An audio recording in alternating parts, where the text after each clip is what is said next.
YouTube ಚಾನಲ್ಗೆ ಸ್ವಾಗತ. ಎಲ್ಲರಿಗೂ ನಮಸ್ಕಾರಗಳು. ಕುಟುಂಬದ ಈ ಒಂದು ಪ್ರಬಂಧದ ವಿಡಿಯೋ ಇಷ್ಟವಾದಲ್ಲಿ ಪ್ಲೀಸ್ ಲೈಕ್ ಮಾಡಿ, ಸಬ್ಸ್ಕ್ರೈಬ್ ಮಾಡಿ, ಶೇರ್ ಮಾಡಿ ಅಂತ ಹೇಳ್ತಾ, ಮೊದಲನೇದಾಗಿ ಪೀಠಿಕೆ.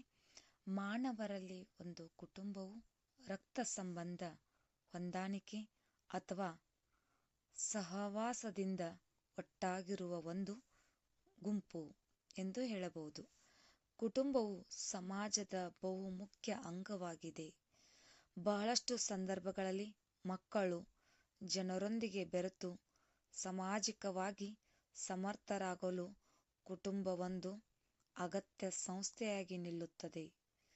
ಭಾರತದ ಇತಿಹಾಸ ಹಾಗೂ ಸಂಸ್ಕೃತಿಯನ್ನು ಅವಲೋಕಿಸಿದಾಗ ಕುಟುಂಬವನ್ನು ಅವಿಭಕ್ತ ಹಾಗೂ ವಿಭಕ್ತ ಎಂದು ವರ್ಗೀಕರಿಸಬಹುದು.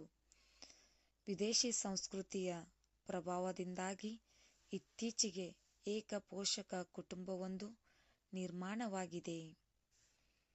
ಕುಟುಂಬಗಳು ಸಂಪ್ರದಾಯಗಳು ಮತ್ತು ಮೌಲ್ಯಗಳ ಮೂಲಾಧಾರವಾಗಿದೆ.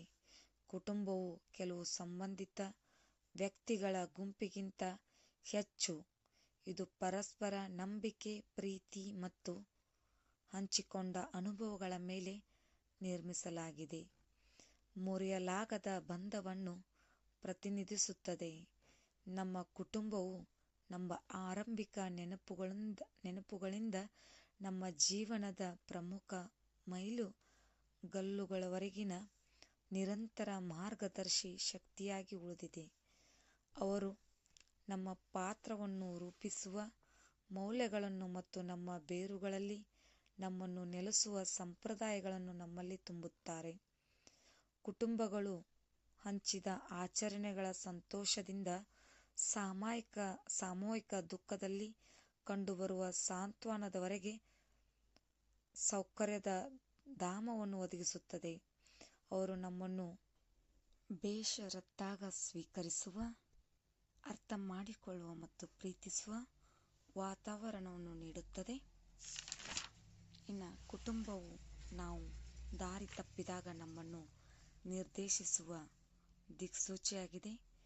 ಜೀವನದ ಬಿರುಗಾಳಿಗಳ ಸಮಯದಲ್ಲಿ ನಮ್ಮನ್ನು ಹಿಡಿದಿಟ್ಟುಕೊಳ್ಳುವ ಆಧಾರವಾಗಿದೆ ಮತ್ತು ನಾವು ನಮ್ಮ ಭವಿಷ್ಯವನ್ನು ನಿರ್ಮಿಸುವ ಅಡಿಪಾಯವಾಗಿದೆ. ಇದಾಗಿ ಉಪಸಂಹಾರ. ನಮ್ಮ ಕುಟುಂಬವು ನಮಗೆ ಮಾತನಾಡಲು, ನಗಲು ಮತ್ತು ಹಂಚಿಕೊಳ್ಳುವ ಕಲಿಸುತ್ತದೆ.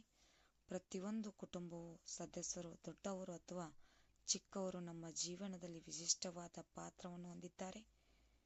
ಕುಟುಂಬಗಳು ನಮಗೆ ಹಿಂದಿನ ಕಥೆಯನ್ನು ಹೇಳುತ್ತವೆ ಮತ್ತು ನಮ್ಮ ಸಂಸ್ಕೃತಿಯ ಬಗ್ಗೆ ನಮಗೆ ಕಲಿಸುತ್ತದೆ. ನಾವು ಸಾಧಿಸಿದಾಗ ಕುಟುಂಬಗಳು ನಮ್ಮನ್ನು ಹುರಿದುಂಬಿಸುತ್ತದೆ ಮತ್ತು ನಾವು ಬಿದ್ದಾಗ ನಮ್ಮನ್ನು ಹಿಡಿದಿಟ್ಟುಕೊಳ್ಳುತ್ತದೆ ಅಂತ ಹೇಳ್ತಾ, ಈ ಒಂದು ಕುಟುಂಬದ ಪ್ರಬಂಧದ ವಿಡಿಯೋ ಇಷ್ಟವಾದಲ್ಲಿ ಪ್ಲೀಸ್ ನಮ್ಮ ಚಾನಲ್ಗೊಂದು ಲೈಕ್ ಮಾಡಿ, ಸಬ್ಸ್ಕ್ರೈಬ್ ಮಾಡಿ, ಶೇರ್ ಮಾಡಿ, ಕಮೆಂಟ್ ಮಾಡಿ. Thank you. ಧನ್ಯವಾದಗಳು.